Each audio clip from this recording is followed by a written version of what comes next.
এবার মুখ খুলেছে, বলছে আব্বা ফেল করলে তো কথা ছিলাম 5-এ, নামিয়ে দিয়েছে 3। এখন আমার 5-এ উঠতে 2 বছর লাগবে।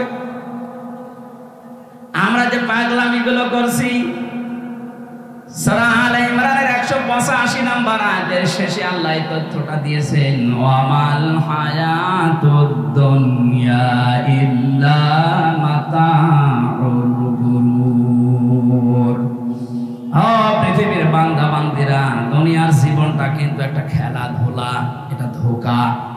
তোর স্ত্রী তোর জন্য ধোঁকা, তোর সন্তানাদি মা বাবা, এমনকি দুনিয়ায় যত মানুষ তোকে ভালোবাসি বলে দাবি করে, সবগুলো ধোঁকা।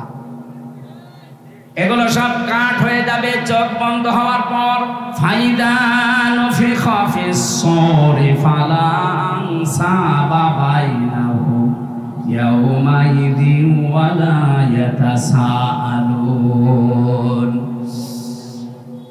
সূরা মুমিনুনের ভেতরে আল্লাহ জানিয়েছেন, চোখ যখনই বন্ধ হয়ে যাবে মানুষের, পৃথিবীতে যত রকমের সম্পর্ক আছে, আত্মীয়তার হোক, রক্তের হোক, দলীয় হোক, যত রকমের সম্পর্ক সব আমি আল্লাহ কাট করে দেব।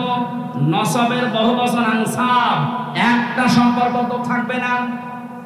এ প্রশ্নপত্র হাতে পাওয়ার পরেও যদি কোনো জ্ঞানী মানুষ আমরা ফেল করে বসি, তবে আমাদেরকে 5 থেকে 3 না 5 থেকে 1-এ নামানো দরকার। আমি সহ যারা আছি এরকম পাগল, আজকে থেকে আর পাগলামি যেন না করি। আমার কথা বুঝতেছে?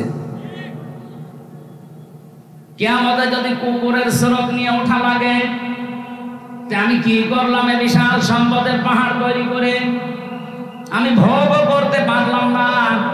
দুনিয়াতে যদি এই অপমান, এই যে সচিব যিনি ধরা পড়েছে রাতে, ওনার যে এখন কি হবে উনি জানি, আর আল্লাহ জানি। আর ইসলামী রাষ্ট্র হলে ওনাকে তো এখন ফাঁসি দেওয়া হইতো। যে কয়জনই ধরা পড়েছে আপনি তাকান, এক একজনের শুনলাম 620টার উপরে বাড়ি আছে তার, সারা পৃথিবী মিলে।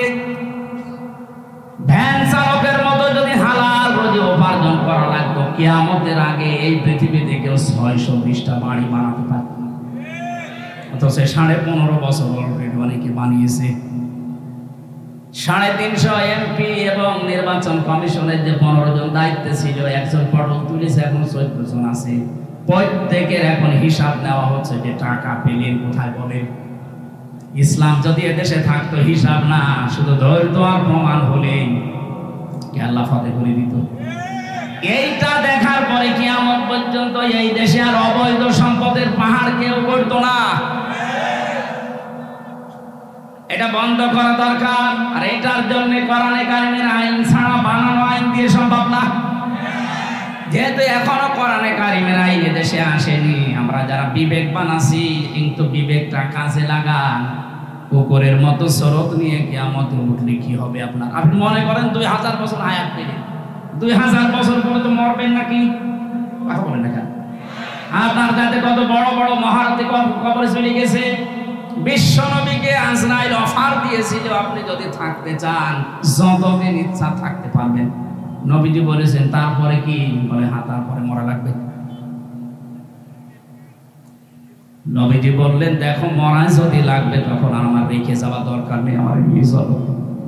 তাহলে তো অফার দেওয়ার পরে তিনি গ্রহণ করেননি, আর আপনার অফার নেই।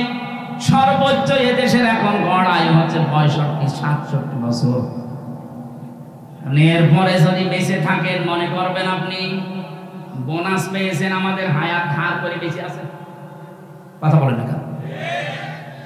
যিনি পালিয়ে গেছে বারবার ওখান থেকে, যে মোবাইলে কল রেকর্ড করে এডিটিং করে ফাঁস করছে, বলছে আমি আসতেছি, লিস্ট করে রাখো। আপনি আবার কবে আসবেন? আপনার যা বয়স, এ বয়সে তো এমনি আমাদের হায়াত নিয়ে আপনি বেশি আছেন।